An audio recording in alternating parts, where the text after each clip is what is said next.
दिल्ली के छात्रों के लिए पूरे देश की राजनीति सड़क पर उतर आती है, लेकिन क्या झारखंड के छात्रों की आवाज़ इतनी कमज़ोर है कि सत्ता और विपक्ष दोनों के कानों तक नहीं पहुंच रही?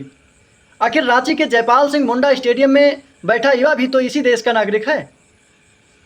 नमस्कार साथियों, मैं हूं जयप्रकाश तिवारी। साथियों, झारखंड की राजधानी रांची में भर्ती परीक्षाओं में कथित अनियमितताओं को लेकर छात्रों का आंदोलन अब निर्णायक दौर में पहुंच चुका है। 29 जुलाई से शुरू हुआ ये धरना अब लगातार तेज हो रहा है।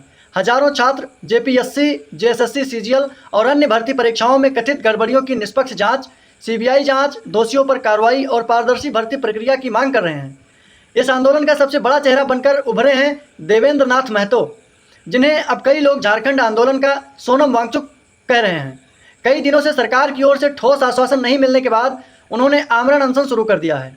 उनकी तबीयत को लेकर भी चिंता जताई जा रही है, लेकिन उनका कहना है जब तक लिखित भरोसा नहीं मिलेगा आंदोलन नहीं रुकेगा। और इधर सीजेपी के संस्थापक अभिजीत दीपके ने भी वीडियो कॉल के जरिए छात्र नेताओं से बात की और सार्वजनिक रूप से आंदोलन को समर्थन किया। हालांकि कुछ छात्र नेताओं ने यह भी साफ कहा कि यह आंदोलन छात्रों का है और इसका नेतृत्व भी छात्र ही करेंगे। राजनीतिक समर्थन स्वीकार है, लेकिन आंदोलन पर किसी राजनीतिक दल का नियंत्रण नहीं होगा।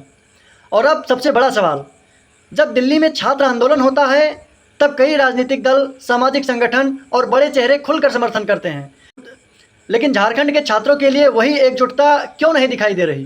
क्या छात्रों की पीड़ा का मूल्य राज्य देख करते हो? क्या रांची के युवाओं के सपने दिल्ली के युवाओं से अलग हैं?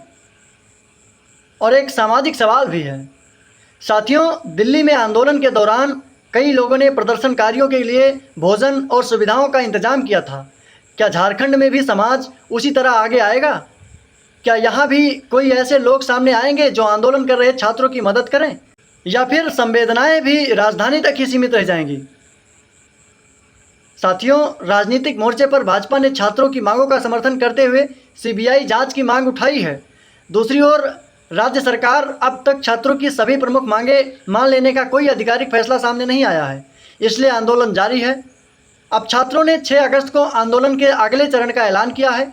चेतावनी दी गई है कि यदि सरकार ने ठोस निर्णय नहीं लिया तो विधानसभा घेराव सहित आंदोलन और तेज किया जाएगा। अब फैसला सरकार को करना है कि वो युवाओं की आवाज़ सुनेगी या नहीं। और सवाल विपक्ष से भी है, क्या वो हर राज्य के छात्रों के साथ समान रूप से खड़ा या केवल वहीं जहां राजनीतिक लाभ दिखाई देता है? अब आप बताइए, क्या देश के हर छात्र के लिए न्याय का पैमाना एक होना चाहिए, या फिर राज्य बदलते ही संवेदनाएं भी बदल जानी चाहिए? धन्यवाद।